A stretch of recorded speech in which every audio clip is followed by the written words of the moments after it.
2월 말부터 예배를 나오지 못하고 2월 말 이후에 한 2달여 만에 예배를 나온 우리 성도님들도 있는데, 여러분의 모습을 보니 주님의 얼굴을 뵌 듯 반갑습니다. 여러분 어려운 때를 살아가지만 하나님의 은혜 가운데 날마다 감사하며 승리하는 하나님의 자녀들 될 수 있기를 예수님 이름으로 축복합니다.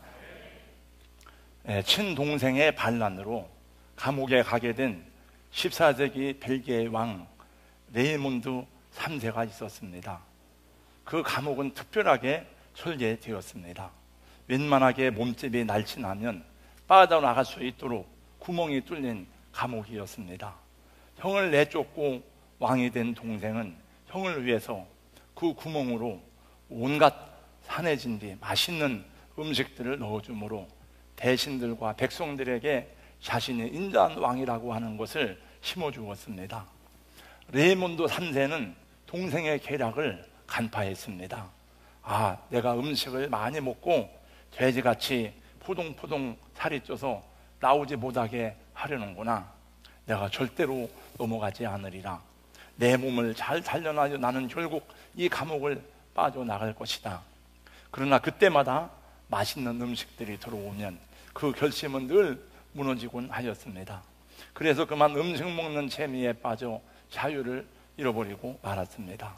그 음식의 유혹으로 인해서 결국 그는 몸이 비대해지고 구멍밖에 넓은 세상에 빛을 보지 못하고 몇 년 후에 세상을 떠나서 죽게 되었습니다. 아마도 레이놀드 3세만이 아니라 세상에 많은 사람들이 이 세상에 즐기고 쾌락하고 놀고 우리 몸이 편안하게 하는 것을 자유라고 생각하고 더 넓고 아름다운 목적과 자유를 잃어버린 채 세상을 살아가고 있는지도 모르겠습니다. 마태복음 강의 100번째 시간이 돌아왔습니다. 가정의 달, 가정에 대한 메시지를 전해야 되는데 오늘 고민을 하다가 보니까 이 말씀 속에도 여러분 가정에 대한, 여러분 인생에 대한, 여러분 이 사회생활에 대한 모든 답이 나와 있기 때문에 여러분 이 말씀을 통해서 여러분 어떻게 가정을 세우고 어떻게 내 인생의 삶을 아름답게 이루어갈 것인지를 깨닫는 은혜가 있기를 주님의 이름으로 축원합니다. 지난 주일에는 사두개인들이 예수님을 시험하려고 세금에 대한 문제를 들고 나와 참으로 곤란하고 어려운 질문을 하였습니다. 그러나 예수님의 대답을 듣고는 그들도 놀라 돌아갔습니다. 그 소식을 들은 바리새인들이 또다시 모여서 예수를 의논을 하고 예수를 찾아왔습니다. 이번에는 바리새인 중에 한 율법사가 예수를 시험하여 물었습니다. 이 사람들은 참 지치지도 않는가 봅니다. 그렇게 주님을 시험하고 올무에 걸리게 하려 하였지만 한 번도 예수님의 기지와 예수님의 지혜를 이겨내지 못했습니다. 자신들의 기득권을 지키기 위해 하나님이 주신 자유하는 복음, 자유하는 기쁨을 잃어버린 것입니다. 하나님이 주신 삶의 목적을 잃어버리고 자신들이 받은 직분의 가치와 소중함도 잃어버렸습니다. 사랑하는 성도 여러분, 여러분은 이 땅에 우연히 태어나고 우연히 존재하는 사람들이 아닙니다. 우리가 이 세상에 존재하는 목적을 분명히 알지 않으면 안 됩니다. 우주의 궁극적인 목적은 하나님의 영광을 보여주기 위한 것이고 이 세상에 존재하는 모든 것은 하나님의 영광을 노래하고 하나님의 거룩함을 찬양하도록 지음을 받았습니다. 우리를 포함한 모든 것이 존재하는 목적은 하나님의 영광입니다. 우리는 그분의 영광스러움을 깨닫고 존귀하게 여기며 그 영광을 선포하고 찬양하며 그분의 영광을 위해서 살도록 명령받았습니다. 구원받은 신구약 성도를 대표하는 24장로가 천상에서 노래를 부르는 그 노래의 가사를 여러분 들어보세요. 우리 주 하나님이여, 영광과 존귀와 권능을 받으시는 것이 합당하오니 주께서 만물을 지으신지라. 만물이 주의 뜻대로 있었고 또 지으심을 받았나이다. 제가 종종 인생의 목적을 이야기할 때에 연예인들 또는 스타들에 대한 이야기를 하였습니다. 그 중에 엘비스 프레슬리에 대한 이야기를 여러분들에게 드린 적이 있습니다. 미국의 팝 가수로 세계적인 명성을 떨친 엘비스 프레슬리를 모르는 사람은 거의 없을 것입니다. 이분은 얼마나 많은 사람들의 박수갈채를 받으면서 인기를 누렸는지 모릅니다. 그러나 그의 가족들의 말을 들어보면 엘비스는 만족이 없는 인생을 살다 갔다고 합니다. 그는 끊임없이 찾아오는 긴장과 스트레스를 극복할 수 없어서 약물 중독에 의존해서 살아가다가 42살의 젊은 나이에 세상을 떠났습니다. 엘비스의 부인이었던 프리실라는 말하기를 엘비스는 자신이 어떤 사람인지 자신의 인생의 목적이 무엇인지 모른 채 살아갔습니다. 그는 이 땅에 무슨 목적이 있을 것이라는 생각은 했지만은 그것이 무엇인지 모른 채 고민하며 살다가 답을 얻지 못한 채 죽었습니다라고 말했답니다. 그렇습니다. 우리는 목적 없이 되는 대로 살다가 그냥 죽어가는 그런 인생으로 만들어진 것이 아닙니다. 하나님은 지구상의 모든 피조물들을 만들 때에 각각의 피조물에게 특별한 재능과 은사와 목적을 부여했습니다. 어떤 동물들은 힘이 세고 어떤 동물들은 잘 뜁니다. 어떤 동물들은 땅을 아주 빠르게 지나가기도 합니다. 어떤 동물들은 땅에 굴을 파고 어떤 것들은 물속에서 빠르게 수영을 하기도 하고 어떤 것들은 공중을 잘 날아다니기도 합니다. 여러분, 동물이나 짐승도 하나님이 만드신 목적에 따라서 움직이거든 하물며 하나님의 형상대로 시험받은 만물의 영장인 사람을 말해서 무엇하겠습니까? 하나님께서 저와 여러분을 이 세상에 보내실 때에는 거기에 분명한 목적과 계획이 있다고 성경은 말씀하고 있습니다. 우리는 다 비슷비슷하게 생긴 것 같지만 사실은 이 세상에 어떤 사람도 똑같은 사람은 존재하지 않는다고 합니다. 여러분, 75억 인구 중에 이 손가락이 다 지문이 비슷하지만 지문이 똑같은 사람은 한 사람도 없다고 합니다. 이 사람의 목소리나 비슷하지만 그 목소리를 분석하면 모든 사람의 목소리의 주파수와 음색이 다 다르다고 합니다. 우리는 공장에서 대량으로 찍어낸 공산품이 아닙니다. 우리는 소모품이 아닙니다. 하나님께서 여러분 한 분 한 분을 다 다르게 만드신 것은 이 세상에 살면서 그 어떤 목적을 위해서 그렇게 지으셨다고 성경은 말씀하고 있으니 오늘 그 목적이 또 이 본문 속에 나타나고 있습니다. 이 율법사의 질문이 무엇입니까? 예수님 때 이렇게 물었습니다. 선생님, 율법 중에서 어느 계명이 크니까? 하나님은 자기 백성들에게 하나님의 백성으로서의 살아가야 될 가치와 도리를 모세오경에 많이 말씀했습니다. 그 율례와 계명들을 하나님이 주셨습니다. 그 율례와 계명들은 크게 두 가지로 나누어지는데 해야 될 것과 하지 말아야 될 것으로 나누어집니다. 내 부모를 공경하라, 하나님 외에 다른 신들을 섬기지 말라, 간음하지 말라, 우상 숭배하지 말라. 모든 계명과 율례들은 해야 될 것과 하지 말아야 될 것입니다. 율법사들은 그 계명들을 613개의 조문으로 만들었습니다. 율법사들은 아마도 그것을 줄줄 외우고 있었을 것입니다. 그리고 그것을 어떻게 백성들에게 적용시킬지를 연구하고 토의하던 사람들입니다. 그러므로 율법의 전문가였던 율법사가 이러한 질문을 했을 때에 예수님을 얼마나 당황시킬 수 있는 질문이었을지를 그들은 미리 연구하고 생각했습니다. 여러분 보세요. 이 질문을 한 목적은 무엇이 율법의 가장 중요한 목적인지를 배우려고 물어보는 것이 아니라 예수를 시험하려고 물어보았다고 성경에 기록되었습니다. 예수님이 그때에 대답하셨습니다. 이것이 오늘 본문에서 핵심적이고도 중요한 가르침입니다.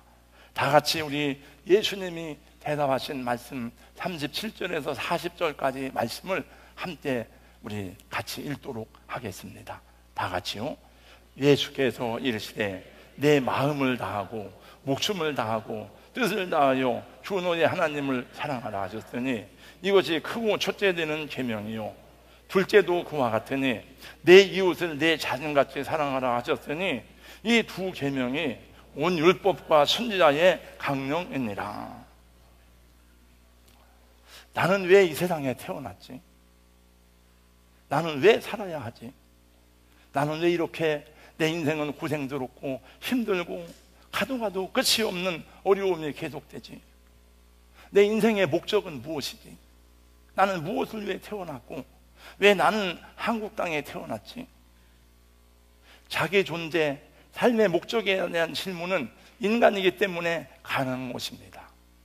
이것은 전혀 새로운 질문이 아닙니다. 여러분, 개가 나는 왜 태어났지? 내 목적은 뭐지? 소나 말이나 돼지가 내 생애의 목적은 무엇이지? 그걸 고민하지 않습니다. 그들은 밥만 먹고 배부르게 하면 본능대로 살아가면 됩니다. 그러나 인간은 그렇지 않습니다. 인간은 수천 년 전부터 이 질문을 하였습니다. 성경에 나오는 많은 믿음의 우인들도 자기 인생에 대해서 하나님께 질문하는 모습을 보여주고 있습니다. 욥도 물어보았습니다.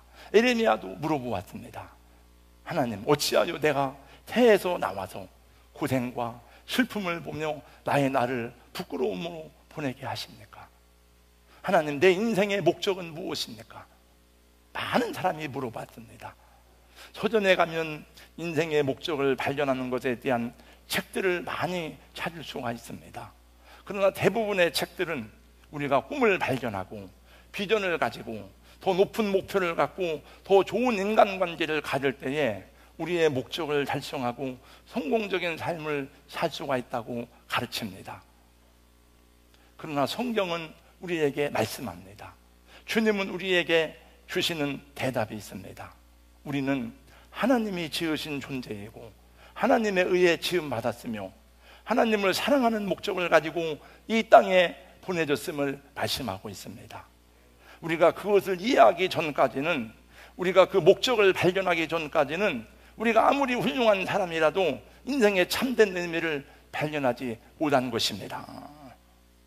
오늘 예수께서 말씀하신 내 마음을 다하고 목숨을 다하고 뜻을 다하여 주 너의 하나님을 사랑하는 것이 모든 계명 중에서, 구약의 모든 가르침 중에서 첫째 되는 것이라고 주님이 말씀하셨습니다. 이 말씀은 신명기 6장 5절의 말씀을 예수님이 인용한 것입니다. 너는 마음을 다하고 뜻을 다하고 힘을 다하여 내 하나님 여호와를 사랑하라. 예수님은 언제든지 자기 생각으로 말씀하지 않았습니다.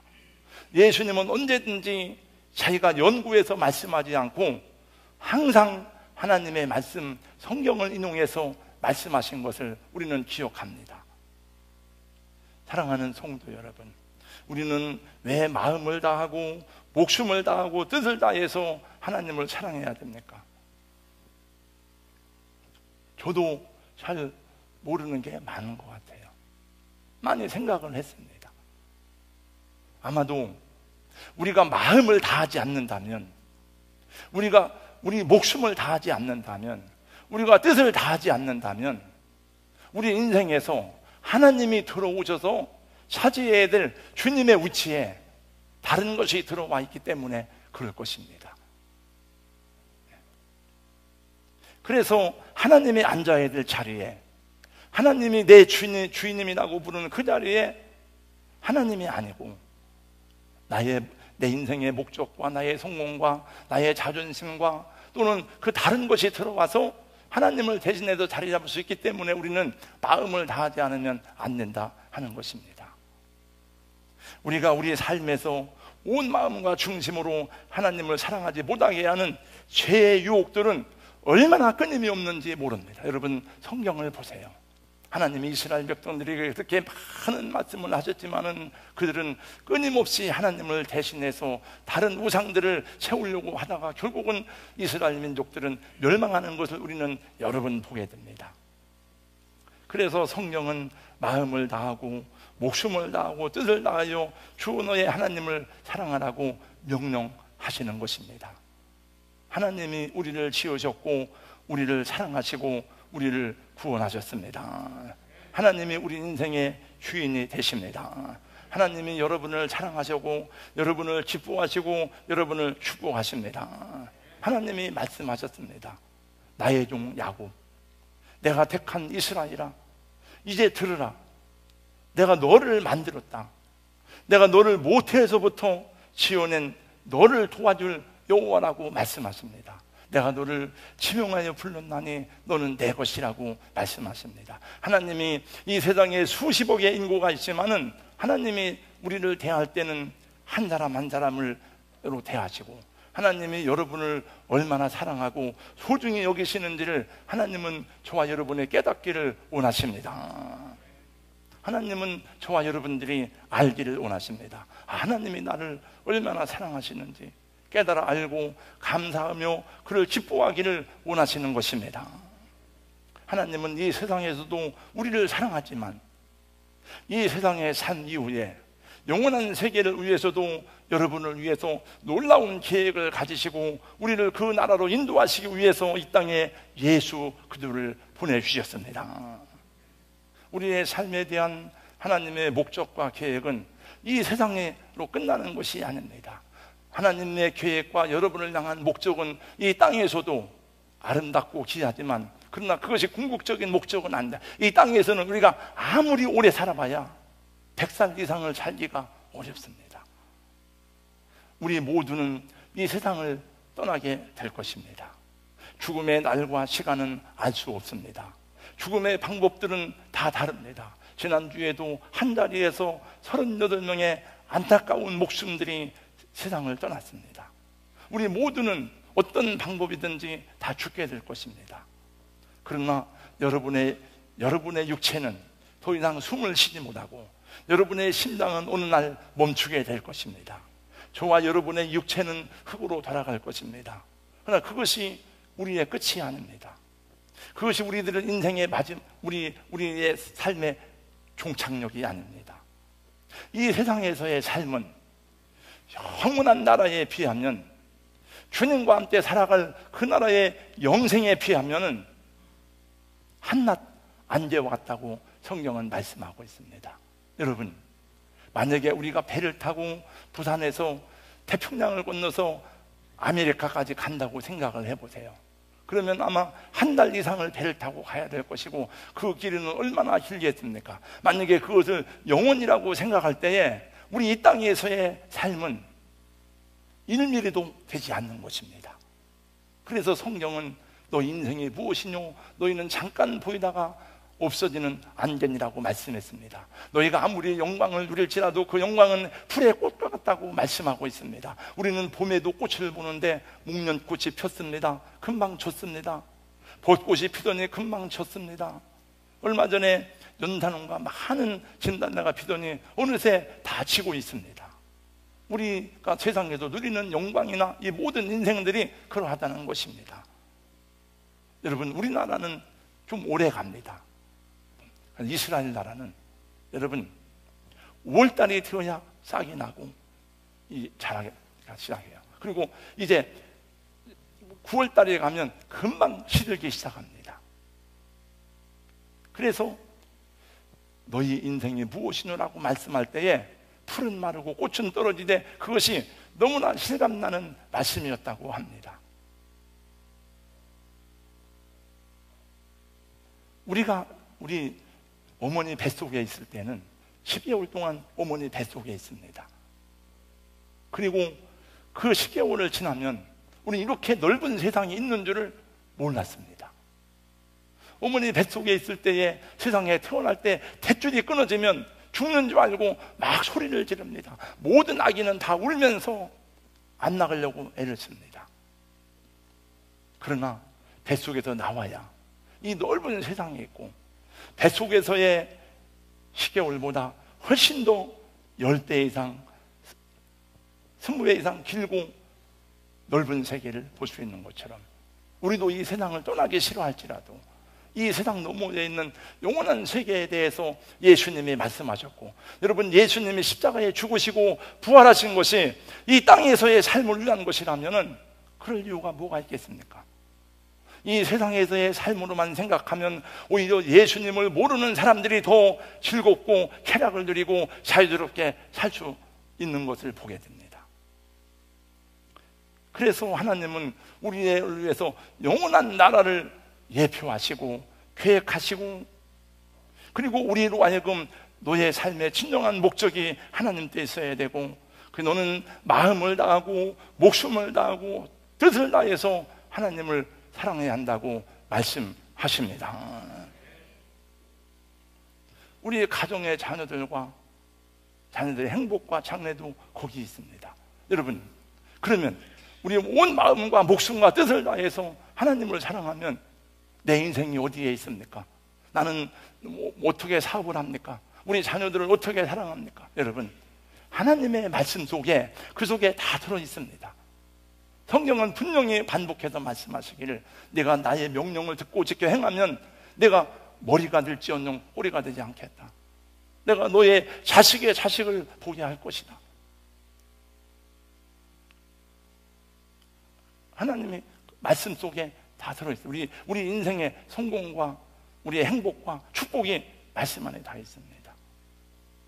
사랑하는 성도 여러분, 저와 여러분이 아무리 많은 공부를 하고 아무리 많은 책을 읽고 아무리 많은 강연을 들을지라도 인생의 참된 목적을 가르쳐주는 것은 성경 외에서는 어디서도 찾을 수가 없습니다. 여러분, 하버드에서 가르칩니까? 서울대학교에서 가르칩니까? 십자가에 죽으시고 부활하신 예수 그리스도를 아는 것 외에는 찾을 수가 없습니다. 그래서 주님 말씀하시기를, 내가 곧 길이요 진리요 생명이니 나로 말미암지 않고는 아버지께로 올 자가 없느니라 하셨어요. 우리는 예수님에 대해서 태도를 가져야 돼요. 예수님은 정말 인생의 구류가 되신다. 아니면 그분은 사기꾼입니다. 왜냐하면 자기가 구세주도 아닌데, 자기가 하나님도 아닌데 자기가 하나님이라고 했으니 거짓말쟁이 아닙니까? 여러분, 그러나 예수님의 제자들을 보면, 만약에 그들이 부활하신 예수 그리스도를 목격하고 눈으로 확인하고 만져보지 못했다면 어떤 사람이 거짓말을 위해서 12명의 제자가 다 그 주님을 위해서 복음을 전하다가 목숨을 잃겠습니까? 마음을 다하고 목숨을 다하고 뜻을 다하라는 말씀은 우리의 모든 인격과 우리의 모든 의지를 뜻하는 것입니다. 사랑하는 성도님들, 온 마음을 다하여 여러분의 의지와 인격을 다해서 하나님을 사랑하시기를 주님의 이름으로 축원합니다. 하나님을, 이 세상에서 하나님을 사랑하고 하나님을 섬기는 일보다 더 중요한 일이 어디 있습니까? 여러분들이 오늘 이 예배 자리에 나온 것은 시간이 남아서 나온 것이 아닙니다. 할 일이 없어 나온 것이 아니에요. 여러분들은 다 바쁘고 가야 될 곳도 많이 있고 하고 싶은 일이 많이 있지만은 여러분의 의지를 가지고 여러분이 선택했습니다. 여러분이 결정했습니다. 나는 오늘 5월 3일 주일 나는 교회 가서 예배를 드릴 것이다. 그건 여러분의 의지입니다. 여러분의 선택이 여러분의 뜻입니다. 여러분의 마음을 다한 결과인 것이죠. 하나님이 우리 인생을 살아가는 과정에서 수단이 아니라 하나님이 목적이 되어야 하는 줄로 믿습니다. 아까 우리 마지막 찬양에 보니까 이 집사님 인도한 찬양 가운데, 오 하나님 주 나의 모든 것 되십니다, 그 찬양이 나오더라고요.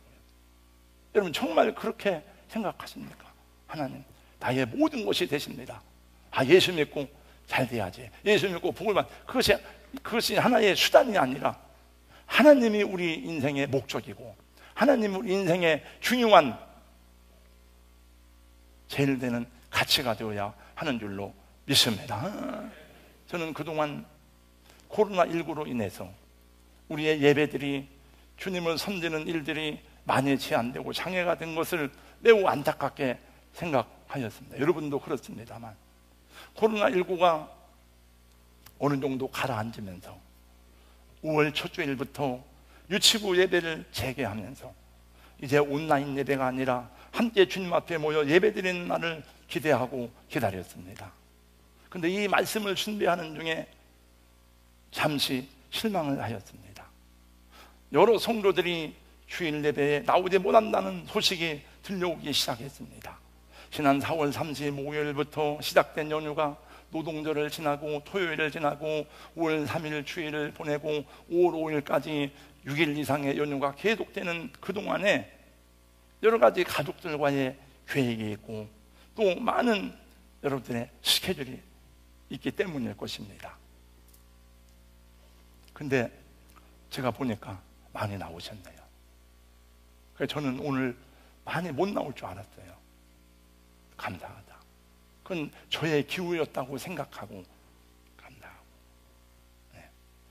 그렇죠. 이 세상에 여러분 가족들보다 소중한 사람들이 어디 있습니까? 그러나 그 가족들과의 사랑도 주님 안에서 진정으로 기쁨과 행복을 나눌 수 있을 것을 기억하지 않으면 안 됩니다.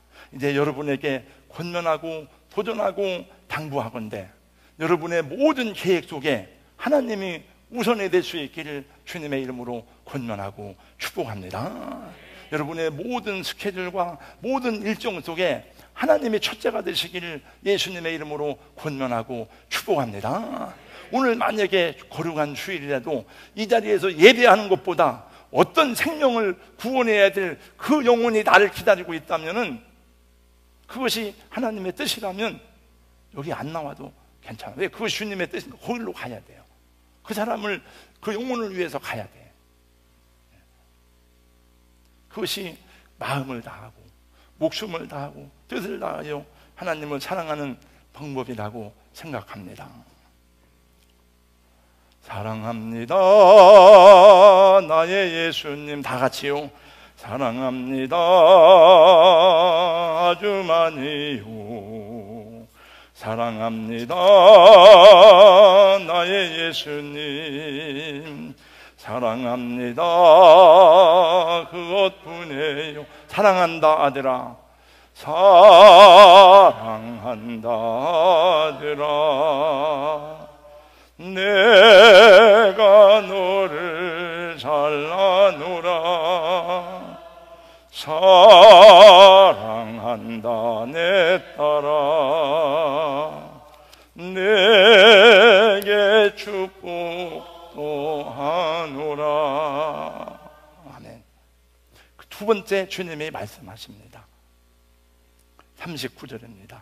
둘째도 그와 같으니 내 이웃을 내 자신같이 사랑하라. 한번 저를 따라서 해주세요. 내 이웃을 내 자신같이 사랑하라. 하나님을 사랑하는 사람이 이웃과 형제를 진실함으로 사랑할 수가 있습니다. 하나님을 사랑하는 마음으로 여러분 세상을 보세요. 하나님을 사랑하는 마음으로 형제를 보세요. 그러면 그 형제의 얼굴 속에서 주님의 형상을 느끼게 될 것입니다. 그 노래 있잖아요. 형제의 모습 속에 보이는. 네. 우리가 사랑하면 그가 먼저 우리를 사랑하셨습니다. 누구든지 하나님을 사랑하노라 하고 그 형제를 미워하면 이는 거짓말하는 자니 보는 바 그 형제를 사랑하지 아니하는 자는 보지 못하는 바 하나님을 사랑할 수 없느니라. 하나님이 저와 여러분을 부르신 부르심은 두 가지입니다. 첫째는 구원을 위한 부르심이에요. 죄악된 세상에서 멸망과 사망의 조직과 우리를 구원하기 위해 주님이 불러주셨고, 그 다음은 형제 사랑입니다. 그 다음이 섬김이에요. 형제 사랑, 섬김입니다.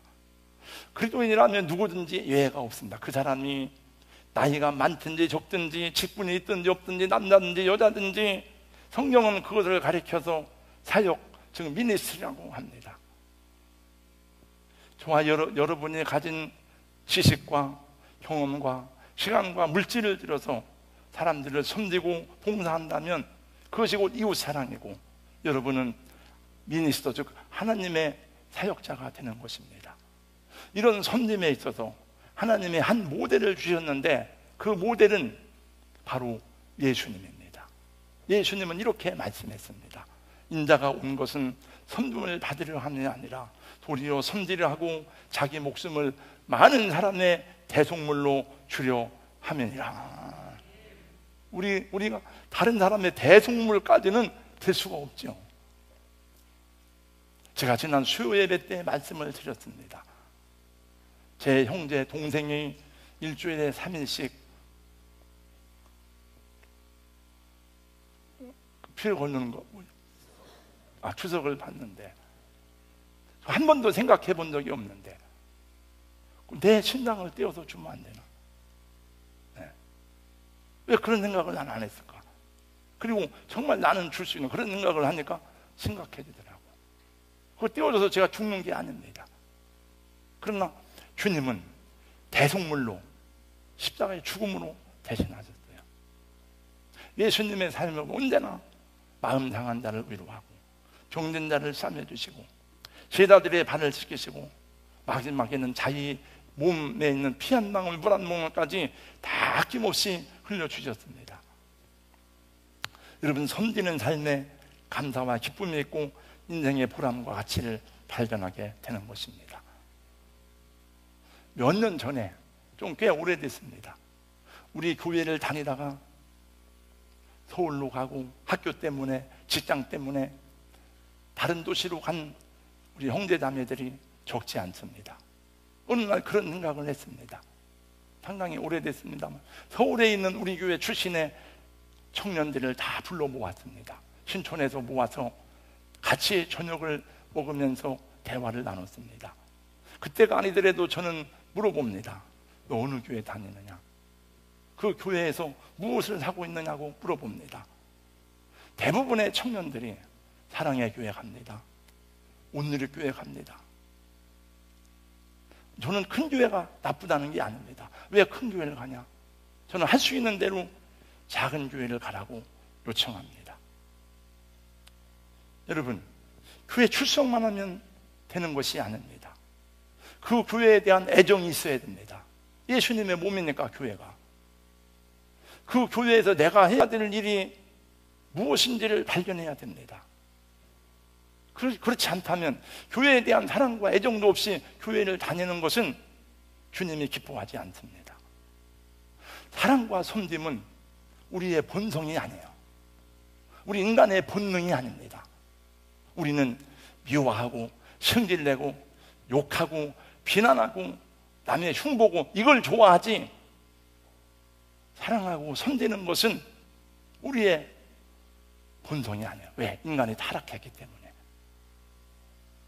그래서 사람들은 내가 어떻게 섬길까 보다도 내가 어떻게 섬김을 받을까에 더 많은 관심을 가집니다. 열심히 공부해서 내가 어떻게 대접받을까, 어떻게 섬김 받을까, 내가 어떤 교회를 섬기고 어떤 사람들을 섬기고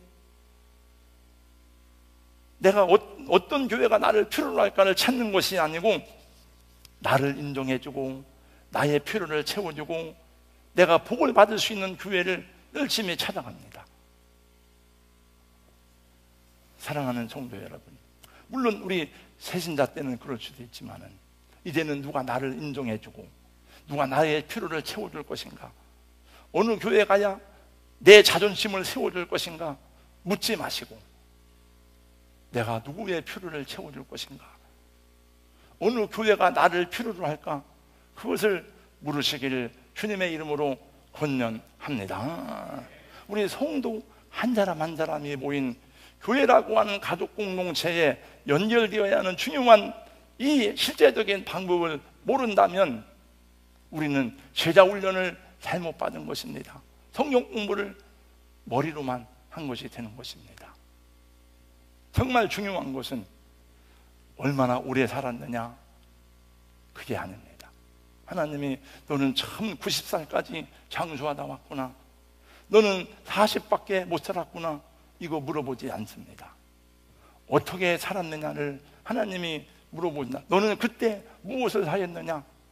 코로나19가 와서 온 세상이 어려울 때에 너는 무엇을 했느냐?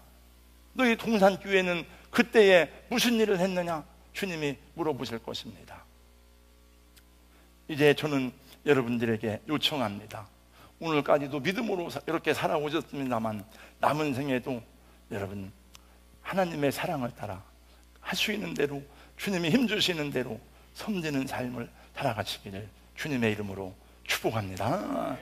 남편, 아내, 가족, 이웃, 형제 되기 싫은 게 많아, 사실은. 그잖아요. 되게 많아. 섬기고 싶지만 가서 또 내 심장 염장 지르는 소리 하면 또 하기 싫어. 또 이제 하나님 앞에서는 아무도 핑계를 댈 수가 없어요. 나는 능력이 없습니다. 나는 가난합니다. 나는 병들었습니다. 핑계 댈 수가 없어요. 성경 사람 보세요, 여러분. 아브라함은 75세가 넘도록 자식이 없는 부끄러운 노인네였습니다. 여러분, 야곱은 비정규직도 월급도 없는 비정규직에 7년 동안 장래가 불안합니다. 죽으라고 일만 하지 정해진 보수가 하나도 없습니다. 레아는 이쁘지 않았습니다. 요셉은 형제들에게 상처를 받고 억울하게 누명을 썼습니다. 모세는 말을 더듬었습니다. 기드온은 가난하고 겁쟁이였습니다. 라합은 희생이었습니다. 사마라 여인은 여러 차례 결혼 생활에 실패한 여자입니다. 마르다는 늘 걱정 근심이 많은 여자입니다. 삭개오는 그 사회에서 왕따를 당했습니다. 도마는 의심이 많았고, 여러분, 사도 바울은 몸에 온갖 질병들을 다 걸머지고 있었습니다.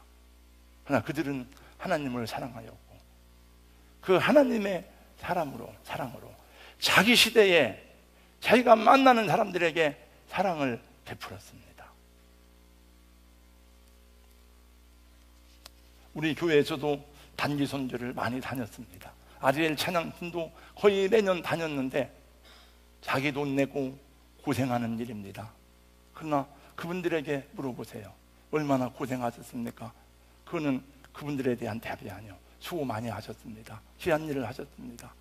고생스럽지만 내 돈 내고 가서 하나 나한테 생기는 것도 없는데, 그러나 기쁨으로 감당했기 때문에 하나님이 기뻐하는 거예요. 나를 위해서, 내 유익을 위해서, 내 자존심 세우기 위해서, 내 가정의 축복을 위해서 하는 일은 그것도 귀하지만 그건 상급이 아니에요.